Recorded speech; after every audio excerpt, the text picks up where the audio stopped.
Hi friends, welcome to Ganesh NC. Petrol ಬಂಕಲ್ಲಿ vacancy ಬಂದಿದೆ. Room, food, accommodation ಇರುತ್ತೆ. ನಿಮಗೆ ಬೇಕು ಅಂತ ಹೇಳಿದ್ರೆ 10,000 ರುಪೀಸ್ ಇರುತ್ತೆ. ESI PF ವಿತ್ ಏನಿರಲ್ಲ, ಬರೀ 10,000 ಇರುತ್ತೆ. ಊಟ, ತಿಂಡಿ, ರೂಮ್ ಎಲ್ಲ ಕಂಪ್ನಿ ಇರುತ್ತೆ. 7 to 7 12 ಅವರ್ಸ್ ಇರುತ್ತೆ. ಇಲ್ಲ ಮ್ಯಾಮ್, ನಾನು ಅಪ್ ಆ್ಯಂಡ್ ಡೌನ್ ಮಾಡ್ಕೋತೀನಿ. ಓಕೆ, ಅಪ್ ಆ್ಯಂಡ್ ಡೌನ್ ಬೇಡ, ನನಗೆಲ್ಲ ಫೆಸಿಲಿಟಿ ಬೇಕು. ಓಕೆ, ಸೊ 2 ಆಪ್ಷನ್ಸ್ ನಿಮ್ಮ ಹತ್ರ ಇರುತ್ತೆ. ಕರೆಕ್ಟ್ ಅಲ್ವಾ? ಯಾರಿಗೆಲ್ಲ ಬೇಕು ಅಂದರೆ ಒಂದು ಅತ್ತಿಬೆಲೆಯಲ್ಲಿ ಇದೆ, ಓಪನ್ ಆಗಿದೆ. ಇವಾಗ ರೀಸೆಂಟಲ್ಲಿ ಇನ್ನೊಂದು ಬಂದು ಯಲಹಂಕ ಸೈಡಲ್ಲಿ ಓಪನ್ ಆಗಿದೆ.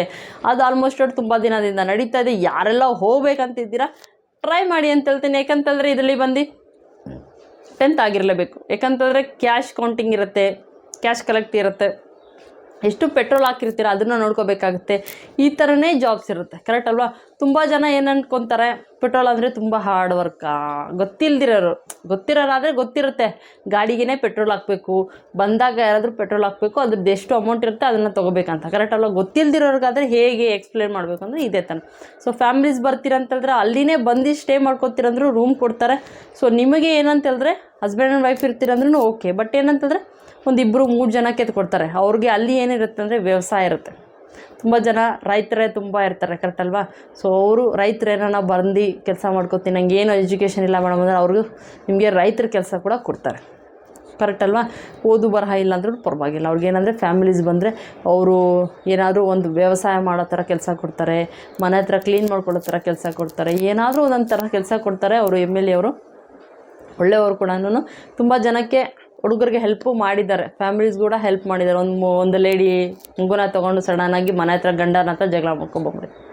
ಅವರಿಗೆ ಕಾಲ್ ಮಾಡಿದ್ಮೇಲೆ ಆಯ್ತಮ್ಮ ಅಂತ ಹೇಳಿ ಅವ್ರು ಕೆಲಸ ಕೊಟ್ಟರು.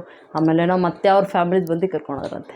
ಈ ಥರ ಚಿಕ್ಕ ಪುಟ್ಟ ವಿಷಯ ಇರುತ್ತೆ ಬಟ್ ಫ್ಯಾಮಿಲೀಸಲ್ಲಿ. ಸೊ ಈ ಥರ ಇನ್ಫಾರ್ಮೇಷನ್ ಇಲ್ದಿರ ಖಂಡಿತ ಬರೋಕ್ಕೆ ಹೋಗ್ಬಿಡಿ. ಯಾಕಂದರೆ ಅವರು ಹುಡುಕ್ತಾ ಇರ್ತಾರೆ ನಿಮಗೆ. ಕೋಪದಲ್ಲಿ ಏನೋ ಒಂದು ಅಂತಾರೆ, ಬಟ್ ಆದರೆ ಫ್ಯಾಮಿಲೀಸು ಪಾಪು ವೈಫ್ ಯಾರು ಬಿಟ್ಟು ಇರೋಕ್ಕಾಗಲ್ಲ. ಕರೆಕ್ಟ್ ಅಲ್ವಾ? ಸೊ ವಿತೌಟ್ ಇನ್ಫಾರ್ಮೇಷನ್ ಬರೋಕ್ಕೆ ಹೋಗ್ಬಿಡಿ ಅವ್ರ ಥರ. ಸೊ ಅದಕ್ಕೆ ನಾನು ಹೇಳ್ತಾ ಇದ್ದೀನಿ, ಸೊ ಇನ್ಫಾರ್ಮೇಷನ್ ಮಾಡಿ ಬನ್ನಿ. ಓಕೆ ಅಲ್ವಾ? ಸೊ ಜಾಬ್ ಖಂಡಿತ ಇರುತ್ತೆ. ಸೊ 3,000 ರುಪೀಸ್ ಇರುತ್ತೆ. ಇದು ಪೇ ಮಾಡಿ ನೀವು ಹೋಗಿ ಜಾಯ್ನ್ ಮಾಡ್ಕೊಳ್ಳಿ. ಓಕೆ ಅಲ್ವಾ?